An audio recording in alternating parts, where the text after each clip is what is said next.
Hello students, welcome to unique study circle. So ఈరోజు paper ఎక్స్ప్లెనేషన్లో 81st question చూసినట్లయితే blood relation based question. ఇది మనకు compulsory option based question కాబట్టి option based క్వశ్చన్ని ఎలా సాల్వ్ చేయాలి అని అంటే, ఈ మోడల్లో మనకు కొన్ని నెంబర్స్ లేదంటే సింబల్స్ కొన్ని ఇచ్చి రిలేషన్ మనకి ఇక్కడ ఎక్స్ప్లెయిన్ చేశాడు. అండ్ మోర్ ఓవర్ మనకు అడుగుతున్న క్వశ్చన్లో ఏమన్నాడు అని అంటే, క్రింది వాటిలో ఏ వాక్యం ఎక్స్ వైకి తల్లి అని సూచిస్తుంది? Which of the following expression represent X is the mother of Y? X అనే వ్యక్తి మదర్ అంటే ఫీమేల్ కావాలి, ఫైండ్ ఆఫ్ ద వే. అవునా? End of the day X అనే వ్యక్తి మదర్ అంటే ఫీమేల్ అవ్వాలి, మేల్ అవ్వడానికి చాయిస్ లేదు. కాబట్టి ఇప్పుడు ఒకసారి ఫస్ట్ ఆప్షన్ చూడండి, ఎక్స్ 7 AM. 7 అంటే ఏముంది చూడండి, X is the sister of M. X sister అవుతుంది ఎవరికండి? ఎంకి. నెక్స్ట్ 6 అన్నాడు. 6 అని అంటే M6O. 6 is what? Brother. M is the brother of O. Next O is the wife of Y. అంటే O భార్య అయింది ఎవరికి? వైకి. అంటే Y మేల్ అవుతాడు. ఇప్పుడు ఇక్కడ వచ్చిన ఇన్ఫర్మేషన్తోని మనం కన్ఫామ్గా ఎక్స్ అనే వ్యక్తి తల్లి అని చెప్పొచ్చా? చెప్పలేము. కాబట్టి first option wrong. Second option ఒకసారి చూడండి. సెకండ్ ఆప్షన్లో కనుక గమనించినట్లయితే ఎక్స్ 8M. 8 అంటే ఏముందో చూడండి, ఎక్స్ అనే వ్యక్తి ఫాదర్ అయ్యాడు. కానీ మనకు ఎక్స్ అనే వ్యక్తి తల్లి అంటే ఫీమేల్ కావాలి. మనకు వచ్చే ఆప్షన్ ఏంటంటే తండ్రి. కాబట్టి సెకండ్ వన్ కూడా రాంగ్. థర్డ్ వన్ ఒకసారి అబ్జర్వ్ చేయండి, ఎక్స్ 2. 2 అంటే ఏముంది? ఎక్స్ ఈజ్ వైఫ్ అంటే female. X is wife of M. Next one M8. 8 అంటే ఏముంది చూడండి ఒకసారి, M is the father of O.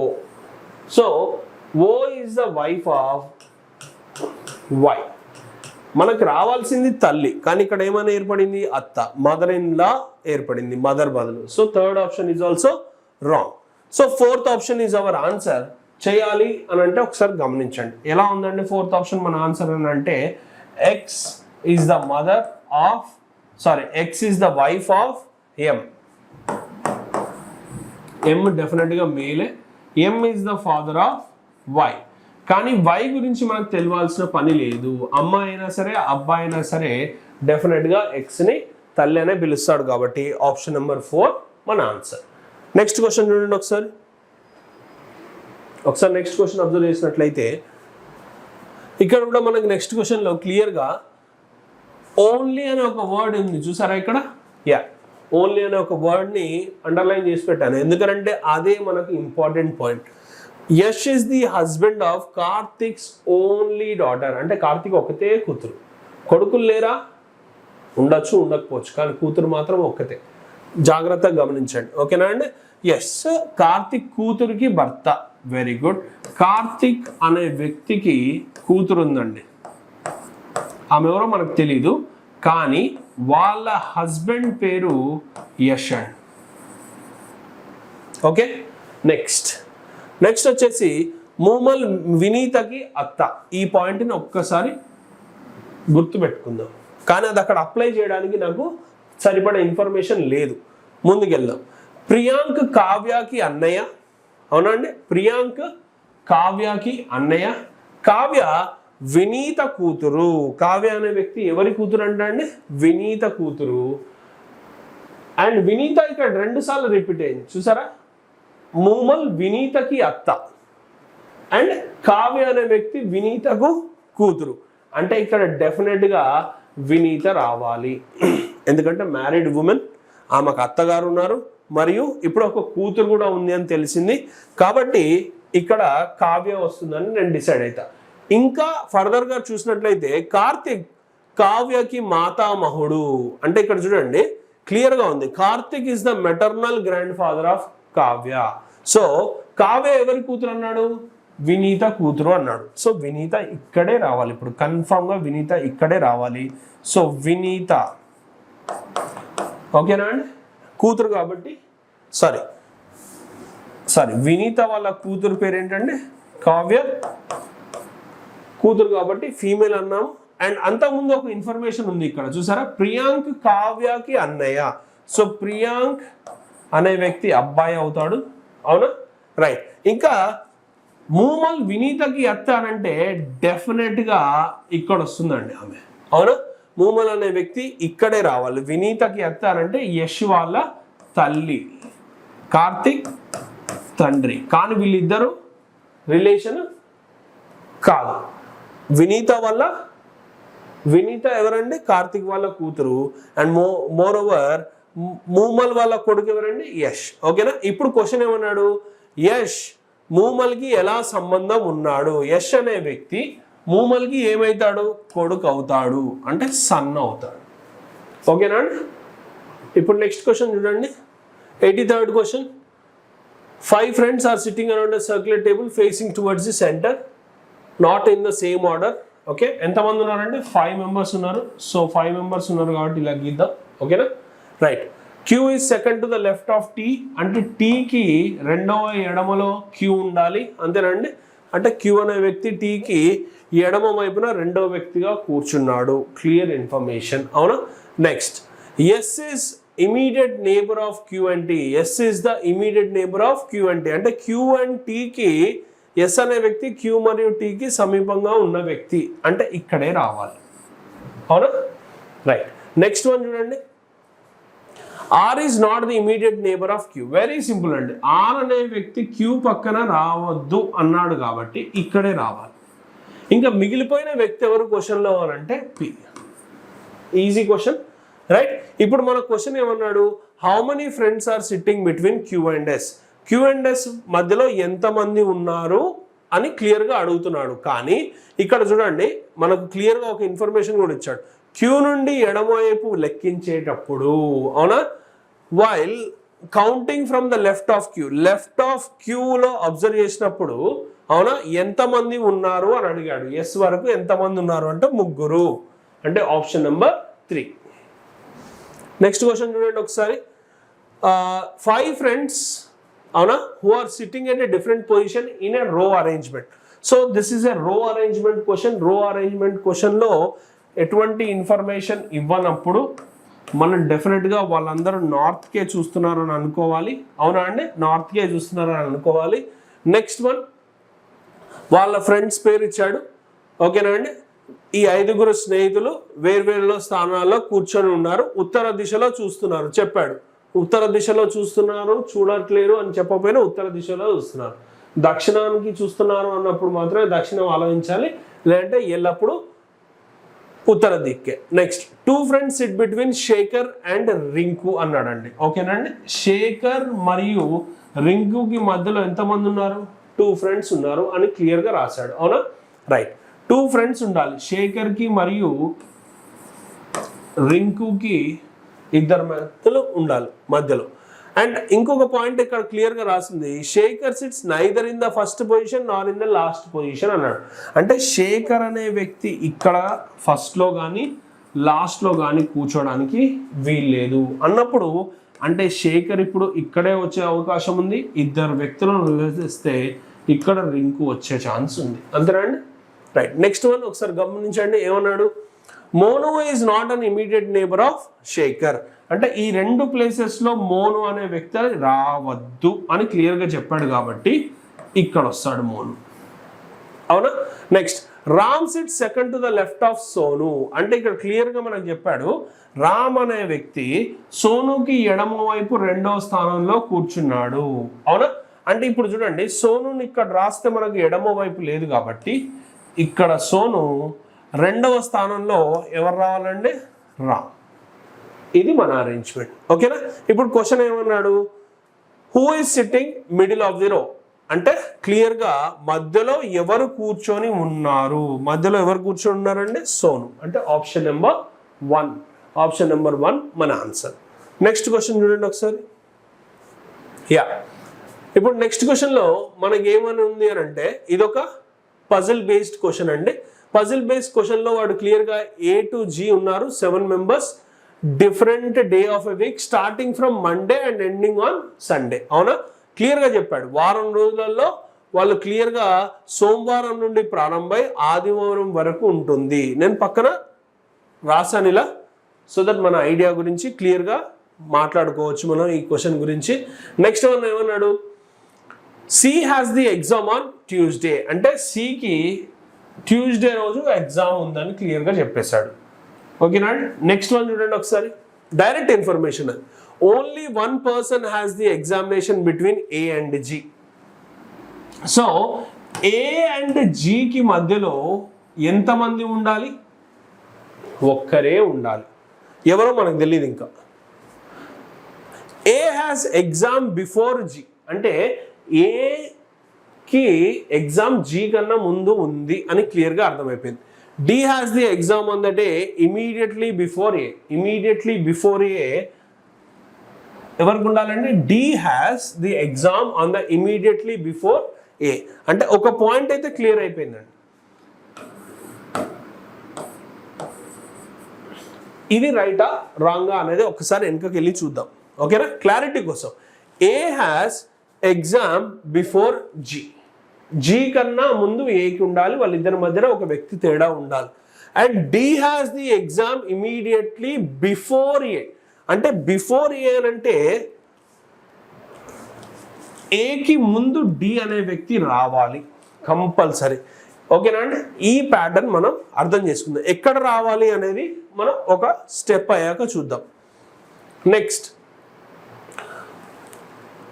Immediately before A but not on Thursday. But not on Thursday అనేది ఎవరికి రిఫర్ అవుతుంది అని అంటే డికి రిఫర్ అవుతుంది. డికి గురువారం రావడానికి ఎట్టి పరిస్థితుల్లో వీల్లేదు. అంటే కొంతమంది ఏం రాస్తారంటే డి ఏ బ్లాంక్ జి ఇక్కడ రాసుకునే పాసిబిలిటీ ఉంది కదండి. డిని ఇక్కడ రాయొచ్చు, ఇక్కడ రాయొచ్చు అనే ఛాన్స్ ఉంది. అవునా, రైట్. అయితే ఇప్పుడు డికి గురువారం రాదు అని అంటే డెఫినెట్గా ఇక్కడే రావాలి. అంతేనా? వేరే చాయిస్ ఉందని అంటారా? లేదు. కాబట్టి ఇదే మన ప్యాటర్న్. నెక్స్ట్ వన్ చూడండి ఒకసారి. ఇంకేమన్నాడు? F's exam is one of the days before E but after B. అంటే బి తర్వాత ఎఫ్ అనే వ్యక్తికి ఎగ్జామ్ ఉండాలి. And E has exam on Sunday. మన క్లియర్ ఇన్ఫర్మేషన్, ఈకి ఎగ్జామ్ సండే ఉంది. అవునా అండి. అండ్ దాని తర్వాత ఏమన్నాడు అని అంటే ఎఫ్ అనే వ్యక్తికి బి తర్వాత ఉంది ఎగ్జామ్ అన్నాడు. కాబట్టి బి తర్వాత ఎఫ్కి తర్వాత అన్నాడు కానీ వెంటనే అని చెప్పలే. ఇమీడియట్గా ఎక్కడ ఇన్ఫర్మేషన్ ఇవ్వలేదు కాబట్టి ఈ విధంగా వస్తుంది. ఓకేనా. ఇప్పుడు మనకు అడిగిన క్వశ్చన్ ప్రకారం సోమవారం పరీక్ష రాయడానికి వీరిలో ఎవరు ఉన్నారు? ఇప్పుడు సోమవారం అంటే మండే. మండే ఎవరు రాస్తున్నారండి? B is the answer. So answer ఏమైంది? B. Next question.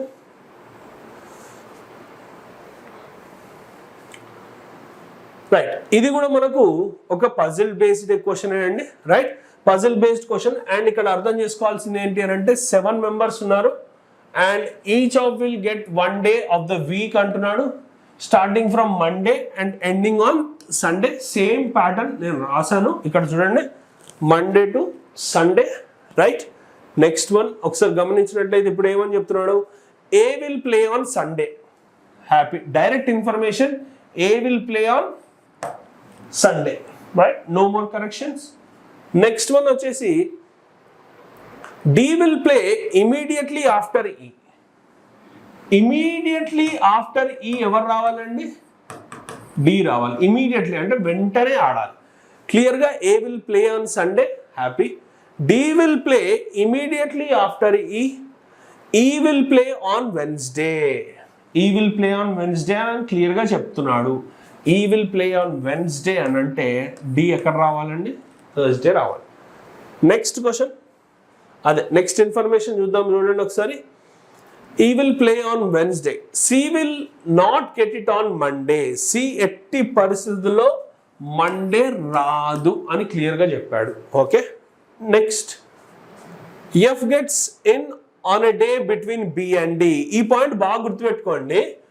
Between B and D F అనే వ్యక్తి రావాలి అన్నాడు. అవునా?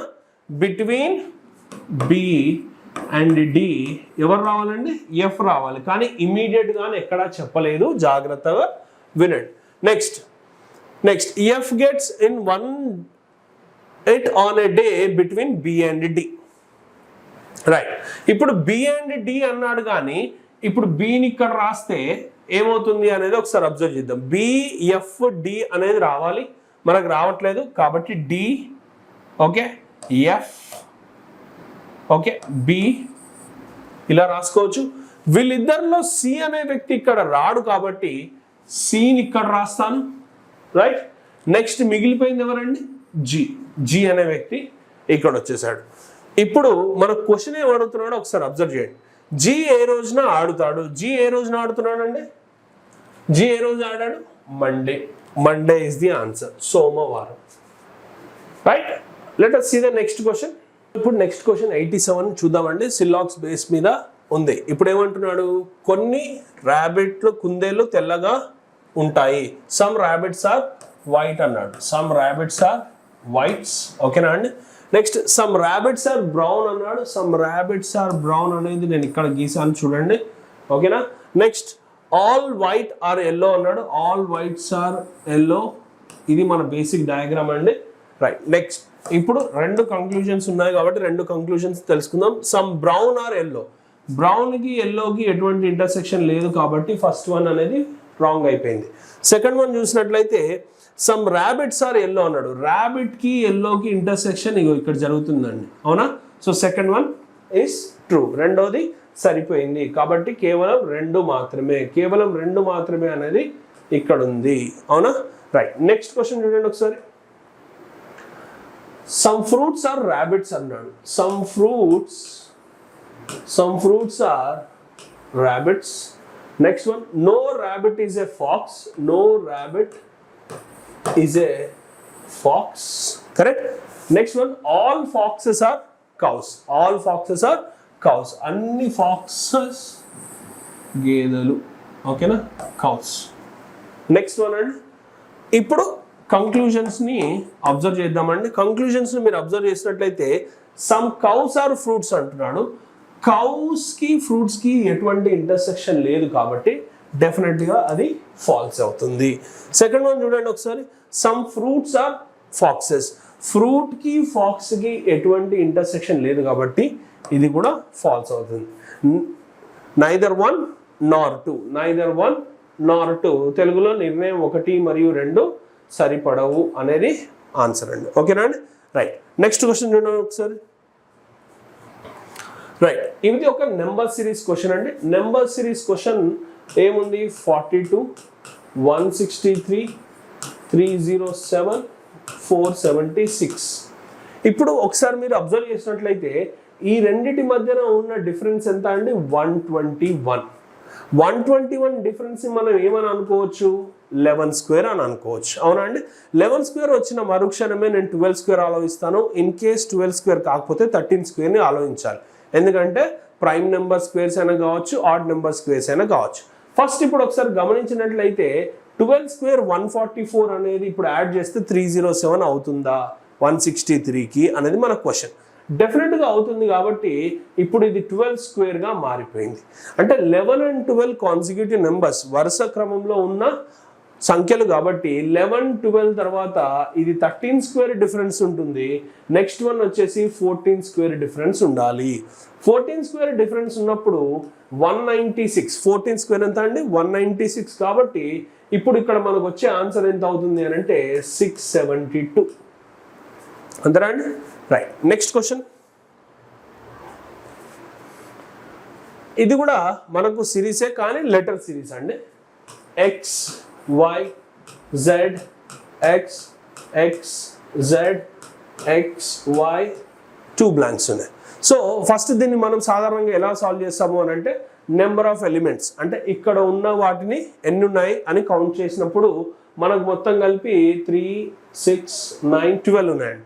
So let us divide into 4, 4, 4. 4 సెగ్మెంట్గా మనం డివైడ్ చేసినప్పుడు ప్యాటర్న్ అబ్జర్వేషన్ చేసినట్లయితే ఎక్స్ తర్వాత ఏముందండి ఇక్కడ? వై. ఎక్స్ తర్వాత ఇక్కడ ఏముందండి? వై. సో ఆబ్వియస్లీ ఎక్స్ తర్వాత రావాల్సిన ఎలిమెంట్ ఏంటి? వై. వచ్చేసిందా? రైట్. నెక్స్ట్ వన్ చూడండి, ఎక్స్ వై ఎక్స్ జెడ్ అనేది ఒకటి ప్యాటర్న్ ఫాలో అయిపోయింది. ఎక్స్ వై, సో మిగిలింది ఏంటంటే ఎక్స్ జెడ్ అయి రావాలి. అంటే ఇప్పుడు మనం ప్యాటర్న్ తెలిసినట్లయితే X Y X Z, X Y X Z. So ఇప్పుడు ఎక్స్ వై తర్వాత రావాల్సిన ఆన్సర్ ఏంటండి? X Z. సో మన ఆన్సర్ ఏమవుతుంది అని అంటే X Y X Z, option number 3, right. Next question. Letter series అండి మళ్ళీ ఎన్టీఆర్ టీవీజెడ్ జెడ్ఎక్స్హెచ్ ఎఫ్జెడ్పి ఇలాంటి క్వశ్చన్స్ వచ్చినప్పుడు బేసికల్గా మీరు చేయాల్సిన పని ఏంటంటే ఆప్షన్స్ని అబ్జర్వ్ చేయండి. ఆప్షన్స్ని అబ్జర్వ్ చేసినప్పుడు first letter L L L అని ఉంది అవునా. సో మ్యాక్సిమం మన ఆన్సర్ ఎల్ వచ్చే అవకాశం మ్యాక్సిమం ఉంది. కన్ఫర్మ్ అదే వస్తుందని నేను చెప్పాను. కాబట్టి ఇట్ ఈస్ బెటర్ నా ఉద్దేశ ప్రకారంలో లాస్ట్ ఎలిమెంట్ని చూడండి. లాస్ట్ ఎలిమెంట్ ఎందుకు చూడాలి అని అంటున్నానంటే ఆల్ డిఫరెంట్ లెటర్స్ ఉన్నాయి కాబట్టి లాస్ట్ ఎలిమెంట్ ఒక్కటి చేయడం వల్ల మనకు ఆన్సర్ వచ్చేందుకు ఛాన్సెస్ ఉంది. ఫాస్ట్ అనేది ఇంక్రీజ్ అవుతుంది. ఒకసారి గమనించండి. ప్లేస్ వాల్యూ 18 అండి, ఇది 26, 8, 16. సో ఇక్కడ మీరు అబ్జర్వ్ చేసినట్లయితే అడిషన్ ఆఫ్ ఎంత అండి 8, మళ్ళీ 8, మళ్ళీ 8. సో నెక్స్ట్ కూడా లాస్ట్లో 8 యాడ్ కావాలి. 16 + 8 ఎంత అండి 24. 24th letter ఏమొస్తుందండి X. సో ఇదే మన ఆన్సర్, డెఫినెట్గా అదే మన ఆన్సర్. కావాలంటే చెక్ చేసుకోండి. ఇది 14 అండి, ఇది 20. సో డిఫరెన్స్ ఏంటంటే 6, మళ్ళీ 6 వచ్చేసింది అవునా. ఇక్కడికి కూడా 6 వచ్చేసింది. సో నెక్స్ట్ వన్ వచ్చేసి 12 అయి ఉండాలి. 12th లెటర్ ఇస్ ఎల్, అదే మన ఆన్సర్. సో ఎలిమినేషన్ పద్ధతి చేసామంటే ఫాస్ట్గా వస్తుంది. నెక్స్ట్ క్వశ్చన్ ఒకసారి చూడండి. లీప్ పేల్గా కోడ్ చేశాడు. ఏం లేదు, జస్ట్ రీఅరేంజింగ్ ఆఫ్ లెటర్స్, అంటే అక్కడ ఉన్న లెటర్స్ని రీఅరేంజ్ చేస్తూ వెళ్ళాడు. ఒకసారి గమనించండి. ఫస్ట్ 2 లెటర్స్ని యాజ్ ఇట్ ఈస్గా తీసుకొచ్చాడు అవునా. అండ్ లాస్ట్ 2 డిజిట్స్ని ఇన్వర్స్ చేశాడు, అంటే రివర్స్లో రాశాడు అవునా. ప్యాటర్న్ అబ్జర్వ్ అవుతుందా అండి. ఇక్కడున్న ఫస్ట్ 2 లెటర్స్ని యాజ్ ఇట్ ఈస్గా లాస్ట్ 2గా రాశాడు. కానీ పైన ఉన్న లాస్ట్ 2 లెటర్స్ని ఫస్ట్ 2గా మార్చాడు, కానీ రివర్స్లో రాశాడు అవునా. సేమ్ లాజిక్ ఇక్కడ కూడా జరుగుతుంది చూడండి. ఎఫ్జే అనేది ఇక్కడ వచ్చేసింది రైట్. అలాగే యుఎల్ అనేది ఎల్యుగా మారింది. ఇప్పుడు నెక్స్ట్ ఏమవుతుందో చెప్పండి. లాస్ట్కి డెఫినెట్గా ఈజీగానే రావాలి. అయితే మనకు 2 ఆప్షన్స్ ఉన్నాయండి అవునా. 2 ఆప్షన్స్, ఆప్షన్ బేస్డే చేయండి. మ్యాక్సిమం ఎలిమినేషన్ పద్ధతి చేయడం వల్ల మనకు ఫాస్ట్ అనేది, స్పీడ్ అనేది పెరుగుతుంది, అక్యురసీ అనేది చాలా క్లియర్ అవుతుందండి. ఇప్పుడు నెక్స్ట్ వచ్చేసి ఐబిని బిఐగా మారుతుంది, కాబట్టి ఆన్సర్ వచ్చేసి 2. Next question. సరిపోలిన దానిని కనుగొనము. Find the similar one. Similarity question అండి. 121, 81 and 2. 121 చూడగానే మనకు మొదట రావాల్సిన ఐడియా, 81ని చూడగానే ఫస్ట్ రావాల్సిన ఐడియా ఏంటంటే అది 11 స్క్వేర్, ఇది 9 స్క్వేర్, అంతేనా. Or 121 is divided by 11 or 81 is divided by 9. Am I correct? So divided by 11 and ఇది 9 వాల్యూసా. సో 11 - 9 ఎంత అండి 2 వచ్చేసిందా. 121 divisible by 11, 81 divisible by 9. So రెండింటి మధ్య డిఫరెన్స్ చూస్తే ఎంత వచ్చిందండి 2. సేమ్ లాజిక్ ఇక్కడ కూడా చూడండి. 88 it is divisible by, ఇప్పుడు 11 చేస్తే మనకు ఎంత వస్తుందండి 8 minus 54. 54 is divisible by 9. Yes or no? Yeah. ఎంత వస్తుందండి 6. 9 how many times is 54? 6 times. So 8 - 6 2 వచ్చేసిందా. ఇప్పుడు అదే లాజిక్, అదే సిమిలారిటీ ఎక్కడ ఉంది అని అంటే సింపుల్ లాజిక్. 13 అనేది 11తో డివిజన్ అవుతుందా కాదా? కాదు. 31 అవుతుందా? కాదు. 77 అవుతుందా? అవుతుంది. అదే మన ఆన్సర్, అదే మన ఆన్సర్. చెయ్యాలి సార్, నాకు ఇంకా అర్థం కావాలి, ఇంకా ఫార్వర్డ్ చేస్తాను ఇంకా అంటే చేసుకోండి. ఇది ఎంత అవుతుందండి 7 అవునా. ఇది ఎంత అవుతుందండి 2. 7 - 2 ఎంత అండి 5, అంతే వచ్చేస్తుంది. Next question. chosen is coded as what? DIPTFO. ఒకసారి అబ్జర్వ్ చేస్తే 3, 8, 15, 19, 5, 14, 4, 9, 16, 26 and 15 ఇవన్నీ ప్లేస్ వాల్యూస్ కదండి. మీరు అబ్జర్వ్ చేసినట్లయితే ప్లేస్ వాల్యూస్ ఏ రకంగా మారుతున్నాయి అని అంటే +1గా మారాయి అవునా?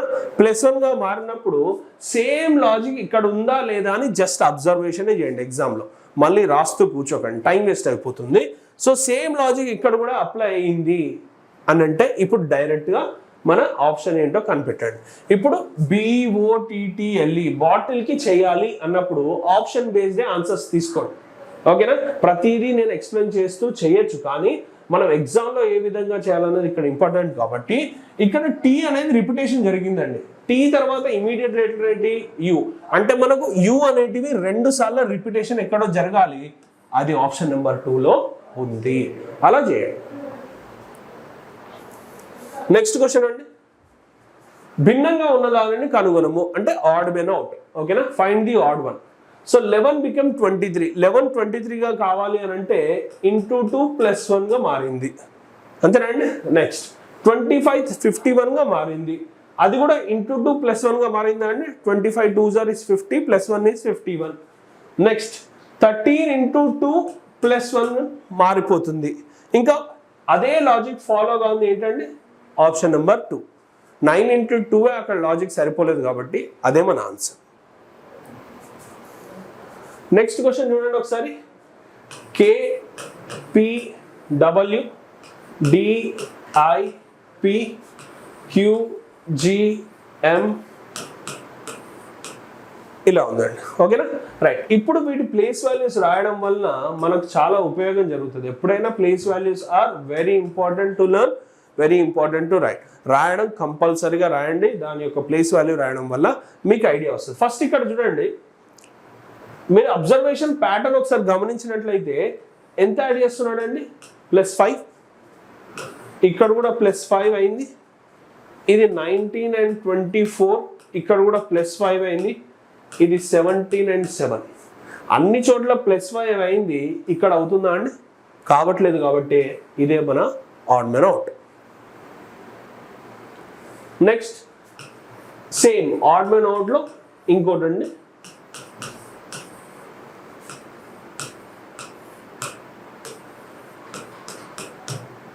సో ఇది 12 5 2 10 26 6 13 3 9 20 10 16.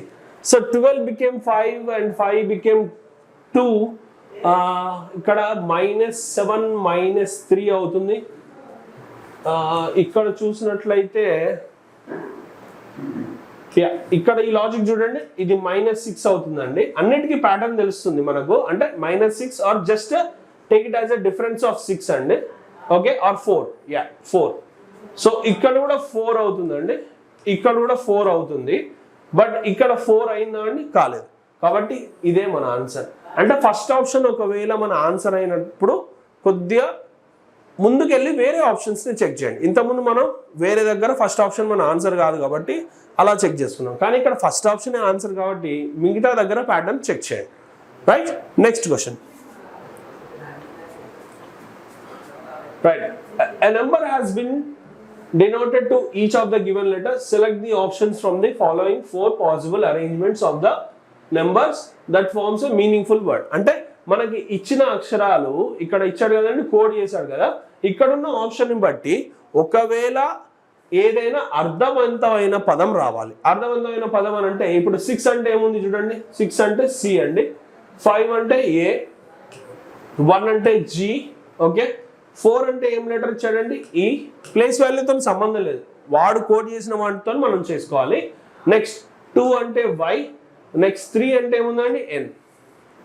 సో ఇది ఒక మీనింగ్ఫుల్ వర్డ్ అంటే కాదు. So let us observe with the second option. Second option కనుక మీరు ఒకసారి గమనించినట్లయితే 5 అనేది A, 1 అనేది G, 4 అనేది E, నెక్స్ట్ 362 అండి, 362 అని అంటే N C Y. ఏజెన్సీ అనేది ఒక అర్థవంతమైన పదమా? ఎస్. Meaningful word? ఎస్. కాబట్టి అదే మన ఆన్సర్. ఇంకా మిగతా 2 ఆప్షన్స్ చూడడానికి అవసరం లేదు. Next select the odd one. Again odd one అంటే ఇక్కడ typhoid, malaria, depression and dengue. If you closely observe ఈ 3 ఏంటంటే ఈ 3 మనకు ఫిజికల్గా జరుగుతుంది, కానీ డిప్రెషన్ మాత్రం మెంటల్గా జరుగుతుంది. కాబట్టి ఈ 3 ఒక ప్యాటర్న్కి సంబంధించినవి. ఇది ఆడ్ మెన్ అవుట్ అవుతుంది. Next question is based on what? Statements and inferences. First of all మీరు ఒకసారి క్వశ్చన్ చదివే ముందు ఇన్ఫరెన్స్ యొక్క అర్థం తెలుసుకోండి. ఇన్ఫరెన్స్కి కంక్లూజన్కి తేడా ఉంటుంది. ఏంటి అని అంటే ఇన్ఫరెన్స్ అంటే జరిగేదానికన్నా దాని నుండి గ్రహించబడేది ఇన్ఫరెన్స్. ఓకేనండి? అంటే ఇచ్చిన స్టేట్మెంట్ నుండి నీకు ఏం అర్థమైందో, ఏదైతే నువ్వు ఎక్స్ట్రాక్ట్ చేసి ఇన్ఫర్మేషన్ని ఆలోచిస్తావో అది ఇన్ఫరెన్స్. కంక్లూజన్ అంటే ఫాలోస్ అవుతుంది, అంటే డెఫినెట్గా డిరైవ్ అయిపోతుంది, కాబట్టి అది కంక్లూజన్ అవుతుందండి. ఓకేనా? నీకు డైరెక్ట్ ఇన్ఫర్మేషన్ ఇవ్వకుండా నువ్వు అర్థం చేసుకోవాల్సిన దాన్ని ఇన్ఫరెన్స్ అంటారు. కంక్లూజన్ అనేది ఇచ్చిన స్టేట్మెంట్ నుండి డైరెక్ట్గా డిరైవ్ అయిన దాన్నే కంక్లూజన్ అంటారు. ఇప్పుడు ఒకసారి ఇక్కడ ఈ క్వశ్చన్ చూసినట్లయితే ఏమన్నాడు? National express way A is the widest expressway and is used by few people. When people find an empty and wide road, people drive at high speed, which leads to accidents. Which leads to what? Accidents. అంటే ఇక్కడ కింద కూడా మనం క్లియర్గా చెప్పాడు. ఏ విశాలమైన express way మరియు కొద్ది మంది మాత్రమే ఉపయోగిస్తారు. ఖాళీగా మరియు విశాలమైన రహదారిని చూసినప్పుడు ప్రజలు అధిక వేగంతో డ్రైవింగ్ చేస్తారు. ఇది ప్రమాదాలకు దారితీస్తుంది. ఓకేనా అండి? రైట్. ఇప్పుడు ఆల్ యాక్సిడెంట్స్, ఫస్ట్ వన్ చూడండి. All accidents happen due to over speeding. Over speeding తోని. ఎస్, ఇది ఎప్పుడు ఆన్సర్ ఎస్ అవుతుంది అని అంటే ఇది కంక్లూజన్. పైన చెప్పిన ఇన్ఫర్మేషన్ కింద ఇచ్చాడు కాబట్టి డైరెక్ట్గా అది ఫాలో అవుతుంది, కాబట్టి ఆన్సర్ కంక్లూజన్స్లో రైట్. కానీ ఇన్ఫరెన్స్లలో నువ్వు చెప్పవలసింది ఏంటి? గ్రహించవలసింది. డైరెక్ట్ కాకుండా indirect. High speed increases the risk of accident. అవునా? Risk of accident which leads to accident అన్నాడు. విచ్ లీడ్స్ టు అంటే రిస్క్ అనేది పెంచుతుంది అనేది చెప్పకనే చెప్పాడు కదండి. అది ఇన్ఫర్మేషన్ మనం ఎక్స్ట్రాక్ట్ చేసాం కాబట్టి ఇన్ఫరెన్స్ అనేది ఇచ్చిన స్టేట్మెంట్ నుండి నువ్వేం గ్రహింపబడతావో దాన్ని తీసుకోవాలి. కాబట్టి ఇప్పుడు మన ఆన్సర్ వచ్చేసి కేవలం 2 మాత్రమే వర్తిస్తుంది. Only 2 follows. I hope you understood today's paper. Thank you, students.